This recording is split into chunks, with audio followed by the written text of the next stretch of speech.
നിങ്ങളാണ് അന്ന് പറഞ്ഞത് തെരഞ്ഞെടുപ്പുകൾ വരും പോകും, പക്ഷേ ഈ നാട് നിലനിൽക്കണ്ടേ എന്ന ചോദ്യം നിങ്ങൾക്ക് നേരെ തിരിഞ്ഞുകൊത്തുകയാണ്. തെരഞ്ഞെടുപ്പിന്റെ ജയവും പരാജയവും വരും പോവും, പക്ഷേ ഒരു തെരഞ്ഞെടുപ്പിന് വേണ്ടി നാടിന്റെ ഐക്യത്തെ തകർക്കാൻ നിങ്ങൾ ശ്രമിക്കരുതായിരുന്നു എന്നുള്ളത്. ചില തിരുത്തൽ വാർത്തകളൊക്കെ ചാനലുകളിലും മാധ്യമങ്ങളിലും ഒക്കെ കാണുന്നുണ്ട്, പാർട്ടിയുടെ സമ്മേളനങ്ങളിൽ കമ്മിറ്റികളിലൊക്കെ. ഞാൻ പറയുന്നു, CPM-ന്റെ പ്രവർത്തകരിൽ നേതാക്കന്മാരിൽ ആരെങ്കിലും ഇത്തരം വർഗീയ ശ്രമങ്ങളോട് എതിരുള്ള ആരെങ്കിലും ഉണ്ടെങ്കിൽ അവരെഴുന്നേറ്റ് നിന്ന് ഈ നേതൃത്വത്തിനെതിരെ എന്താണെങ്കിലും തോറ്റു, ജനങ്ങൾ തിരിച്ചറിഞ്ഞു. ഇനി ഇത്തരം ശ്രമങ്ങളെ സംരക്ഷിച്ചു പിടിച്ചവരും ഇത് ഉണ്ടാക്കിയവർക്കുമെതിരെ അതിശക്തമായ ഭാഷയിൽ പ്രതികരിക്കാൻ ആ പാർട്ടിയിൽ കമ്മ്യൂണിസ്റ്റായ ആരെങ്കിലും ഉണ്ടെങ്കിൽ അവരെഴുന്നേറ്റ് നിൽക്കേണ്ട സമയമാണ് എന്നുകൂടെ ഞാൻ ഓർമ്മപ്പെടുത്താൻ ശ്രമിക്കുന്നു.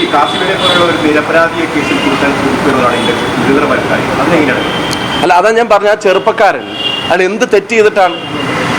ഇല്ലാത്തൊരു വാട്സപ്പ് ഗ്രൂപ്പിൽ അയാൾ അയക്കാത്ത മെസ്സേജ് അയാളുടെ പേര് പറഞ്ഞ് ഉണ്ടാക്കി അത് പ്രചരിപ്പിച്ച് അയാളെ ഒരു വർഗീയവാദിയാക്കാനുള്ള ഒരു ശ്രമം നടത്തുക. ഞാനതാ പറഞ്ഞു, ഇത് വ്യക്തിപരമായ ഒരാളെ തകർക്കാൻ വേണ്ടി മാത്രമല്ല, അതിനൊരാളെ കരുവാക്കിയിട്ട് അവർ തകർക്കാൻ ശ്രമിച്ചത് നാടിന്റെ ഐക്യമാണ്. കാസിമിന്റെ പ്രസൻസ് ഓഫ് മൈൻഡാണ് അപ്പോൾ ആ ഫോണും കൊണ്ട് നേരെ പോലീസ് സ്റ്റേഷനിലേക്ക് പോയിട്ട് പറഞ്ഞത്, എൻ്റെ ഫോണിൽ ഇങ്ങനെ ഒരു ഗ്രൂപ്പില്ല, ഞാൻ ഇങ്ങനെ ഒരു മെസ്സേജ് വായിച്ചിട്ടില്ല, ഉണ്ടെങ്കിൽ നിങ്ങൾ നോക്കിക്കോ, ഞാനത് ഡിലീറ്റ് ചെയ്തിട്ടുണ്ടെങ്കിൽ നിങ്ങൾക്ക് എടുത്ത് നോക്കാവുന്നതാണെന്ന് പറഞ്ഞു. പക്ഷെ അപ്പോൾ പോലീസിന് അപ്പം തന്നെ മറുപടിയില്ല.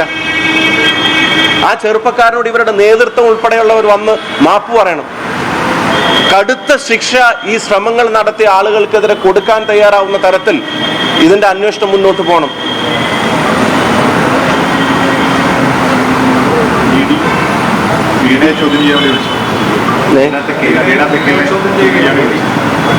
അല്ല,